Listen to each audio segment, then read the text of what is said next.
You asked for it, you got it. Don't go away.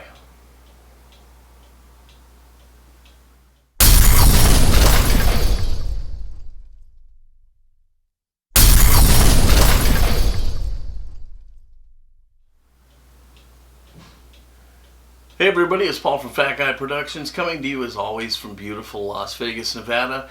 And today, yes indeed, you did ask for it and you're going to get it. I'm going to take you on a tour of my work areas. Now, I've done a couple videos on assembling this area here. I did one on Hobby Zone products, and I did another one recently where I kind of upgraded this area a little bit, trying to fix some things I still didn't like. And I've gotten a lot of questions about my work areas. And so I'm going to take you on a tour of all of my work areas. And yeah, it's kind of a show and tell type thing. And the idea here is to see if I can trigger some innovation in you. Not everybody's going to have the space I have. Some people are going to have even more space. Some people are going to have less space. I know people who have like a walk-in closet that they use. And there's absolutely nothing wrong with that. The trick is to make the most of the area that you do have. So by showing you what I have and how I have things set up, maybe I can kind of get those creative juices flowing, so to speak. So let's go ahead and we'll start looking at my different areas. Okay, so here is my main area. You guys have seen me right there a bunch of times because I do a lot of my stuff right at that little workstation. But let's take a look at the whole room, okay? This is actually called a bonus room in my house. It's like an upstairs living room. And at one point in time, after the kids were all grown up, this was like nothing but a trash heap up there. We were renovating and everything that got moved from any other room ended up in here. And you couldn't even walk in the door. And finally I'd had enough of it and I turned it into my room. Okay, so we'll start when you come right into the door. Let me move a little bit so you can see this. This is where I keep my vinyl and my vinyl cutter. So that is my vinyl cutter. Down in the bottom I have a bunch of adhesive vinyl, and then all the vinyl on top is for heat transfers like t-shirts and things like that. And then you'll notice here one of a few of my collectible Macs. I have a small little collection of them. Been using Macs before there were Macs, back in the Apple IIc days. So I've got a little collection of them. So that's my vinyl cutting area. And then here's a fireplace that really doesn't get used anymore. I don't remember the last time it was lit. Okay. And now, oh, here, let's go back. Let's talk about this. Now, all this vinyl is stored in this IKEA cube thing. I think it's called a Kallax. And this is a 3 by 3. And it fits really nicely in there and holds all my stuff. One of these days I'm going to have to do a video on IKEA for you guys because this stuff is pretty awesome and really helped make this room into something special. And I went back to that because I was going to see another one over here. This is where I have a second Kallax, a 3 by 3. And this is where I keep a bunch of collectibles. I mentioned I was using Macs before Macs. Well, there's an Apple IIc. I loved that machine when I was growing up. Or, well, not when I was growing up, but when Apple was growing up, I guess is a better way to say it. I really loved it. An Apple laptop and a Mac Plus, which is one of the first Macs I ever had. And in this area is one of my favorite pieces I own, and it's right here. It's my large scale Enterprise. It's a model kit I built by Mobius. And I'm not a big Trekkie or anything like that, but you have to love anything that big. But watch this, okay? Hey Siri, turn on the Enterprise. Oh, she didn't hear me, I didn't wake her up. Hey Siri, turn on the Enterprise. 10-4. Request sent. Look how cool that is. I just asked Siri to do it, and she turns the Enterprise on for me. Mobius did a fantastic job on the kit and the light kit and made it so easy to do, and look at that. How could that not be your favorite thing ever? Now I want to show you something. Let me get in here close. Okay, this might jostle you a little bit. Okay, let's see if we can get a look in the bridge. Can you see? See in his chair? It's Captain Kirk. There's a crewman.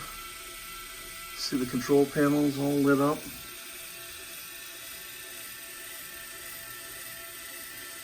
Yeah, I love that. There's also a little shuttle in the shuttle bay in the back, and it's all lit up. And there's actually some people back there. I love that. And all I have to do now is just say, hey Siri, turn off the Enterprise. 10-4. And she'll turn it off for me. So that is absolutely one of the favorite things I own. My Batman cowl is another one. Totally love that thing. And this IKEA unit is so great. So easy to build, very sturdy. Love this thing. Use a lot of them. Okay, now here is the back side of my my work tables. And what I have is I have a 2x4 IKEA calyx running along the back there on its side. And then I have two IKEA tables here, and they connect to the cube unit with those brackets. Now those brackets aren't made to do it this way. They're made to do something different. So I had to modify them to get them to work, but work they do. So anyhow, this is where I can easily move this and have a nice wide open work area, or I can do my painting or whatever I want to do. This is kind of like my open area. I can set up my light box here, whatever I need. And right next to it, you'll see one of the integral parts of my vintage stereo setup for listening to vinyl albums, my Bose speakers. Bought a pair of these and I love them. And then I couple those, let's spin around here. I couple those with some old surround cubes from Bose and this subunit. So I have a lot of sound in this room. But so anyhow, this is an all-purpose area. And then under here I have another IKEA product that I keep a lot of paints and tools, you know, miscellaneous stuff in. So that's a real nice thing for me too. All right, coming around to the end, here is another IKEA calyx. This one I bought the little compartment doors for it, for the bottom, to give it a more finished look. And this is where I keep all my music. I have my albums here. I have my vintage Sansui receiver.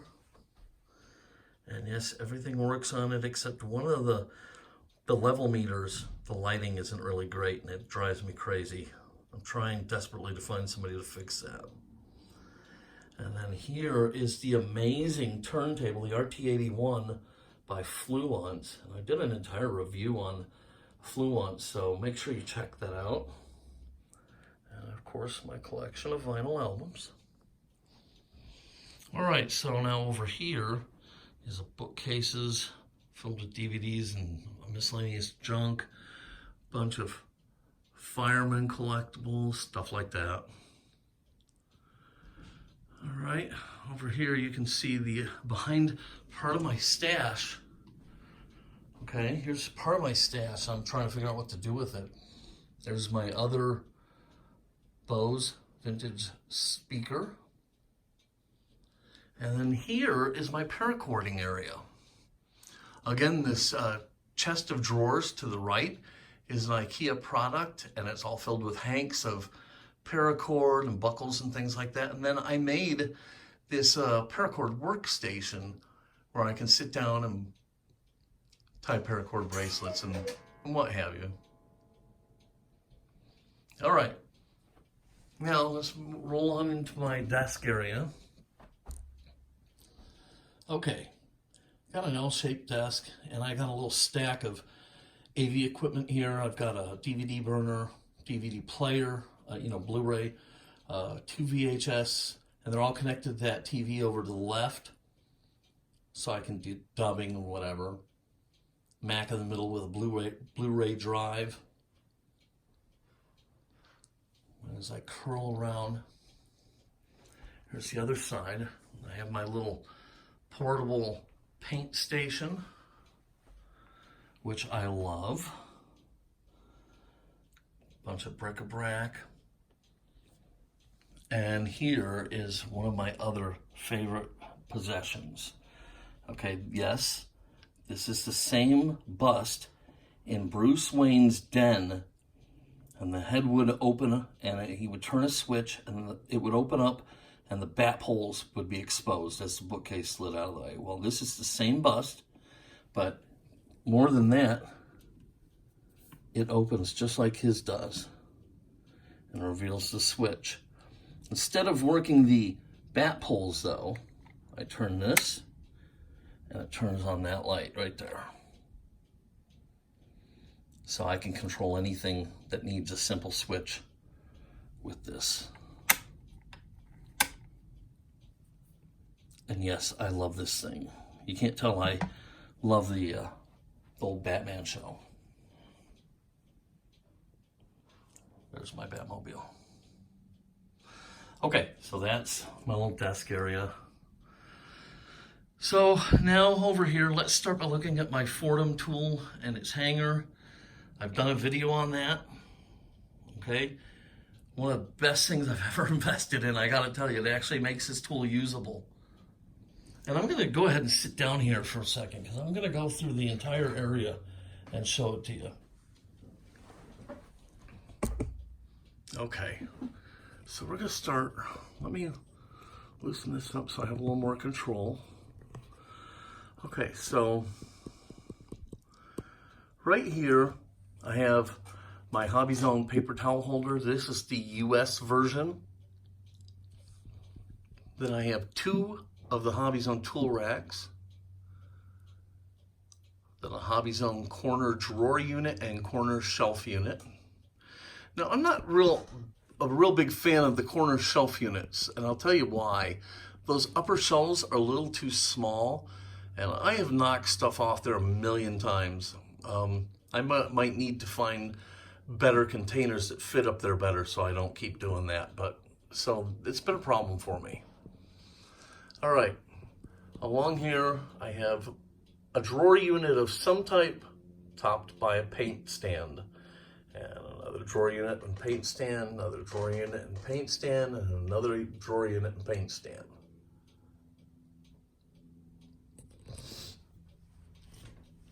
Okay, let's readjust here. Okay. Here in this corner, I actually have another corner drawer unit, corner open shelving, or a cubby type thing. I don't know quite what they call it. And on top is just plain old corner shelf. And then right here, I have another little open cubby and a sprue holder. And it's all capped off. Let's see if I can get a good shot of this. Okay, right there, you can see that little end piece. It's a little wedge drawer unit and a wedge shelf unit. And that caps that off. And then the last thing that I haven't shown you over here is my 2 Rascog carts. These I use for holding cans of paint, thinners, acetones, strippers, glues, you name it. I put a bunch of stuff in here.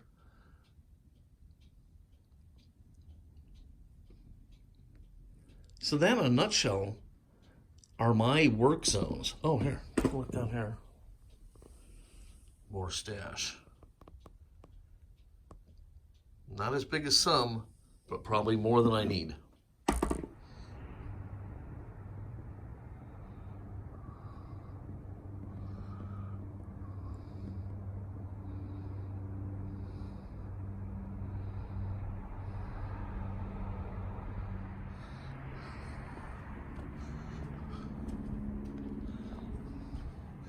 Alrighty, here is my garage workshop, and we can start right here in the corner with my PA system, which I use to rock out while I'm out here working on coin rings and things. I have my compressor and my grinder, stuff like that. Now this is the garage workshop. It's a plan by Norm Abrams, and I bought the plan and I built this, and it has served me for a long time. I love the thing. Best thing I ever did. All right, so this is where I do all my coin ringing, actually, and you see I've got all sorts of drawers and cupboards and stuff, but you know, that's not real. It's airsoft. Don't worry. Don't have a spaz attack if you hate guns. All right. My oven for doing powder coat, my ringing press, which is temporarily out of service.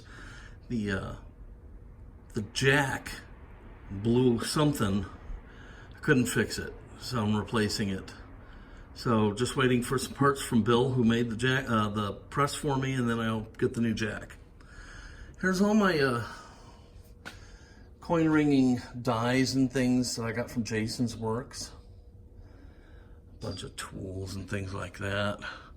My wood chest from Harbor Freight, where I keep all my stuff. Things like my Delrin dies from Neil Pipet. Miscellaneous tools. You know, I've got coins, stuff like that. You know, so that's what that is. Now over here is one of my favorite features of Norm's garage workshop, is this flip top. And I love this thing. And this is where I do all my annealing. I've mounted my ring stretcher here, got my sander and stuff like that. But I use this surface a lot. Love it, really love it. The other speaker to the PA, and just some tools, dust collection, ladders, stuff like that. Now, they were renovating one of our fire stations. They were throwing out these lockers, which I considered to be a giant score. So I was able to get 2 banks of them, and then I built those sliding cabinets over there. All right, so if we come around here, here's where all my woodworking stuff takes place. And, you know, I got the bikes and stuff in front of it. You know, I do park 2 cars in this garage. So here's a scrap wood container. This is Norm Abrams' router table design that I built. Here's my table saw with a nice big outfeed table. Toolbox. I love Craftsman hand tools. Now, I talked to you upstairs about my heat press vinyl, and here's my heat press. This is the Fusion, and this thing is no joke. It's really, really expensive. It took me a long time to convince myself to buy this thing, and it weighs a bazillion tons. But man, there is no better press for heat press vinyl. And this is actually, if you notice all those cool band shirts I wear, well, a lot of people don't make cool stuff like that for fat people. So I make my own. Screw 'em. So that's where the magic happens. It's on my Fusion heat press. And then there's my jointer. Now, if you take a look at all my tools, you'd think, well, how can he use any of that? Well, actually, everything in this row can be used exactly where it is. But if I want more functionality of it, everything rolls. Table saws on wheels, router tables on wheels, tool chest is on wheels. This is not on wheels. But I can pull the cars. Okay, sorry about that bleep. a stupid telemarketer called and interrupted us. But anyhow, what I was saying is I can kill the garage, pull the cars out, roll all the tools out, set them all up nice and big, and have a full-on woodworking shop out here. It's really nice, but I can also, just like it is, get to it for smaller projects. All right, if I come around the corner into the other side. Okay, here's my bandsaw. See, I can get to it. Some drill bits, the back of the table saw, dust collection. And there's my drill press, which a lot of you are going to be seeing in my video on restoring a matchbox, because I'm going to use that to put the wheels back on the axles. All right, so just a bunch of storage here. And then this is a modified version of Norm Abrams' workbench, in that I made a solid walnut top. And again, I put it on wheels. This thing is bomb-proof. And there's my jointer thing for finger joints, and my miter saw, and a clamp cart, and a wood cart. So that is my outside area, and where I can do woodworking projects, or, as a lot of you have seen right here, where my ring making happens. Yep, right there. That's where the magic happens.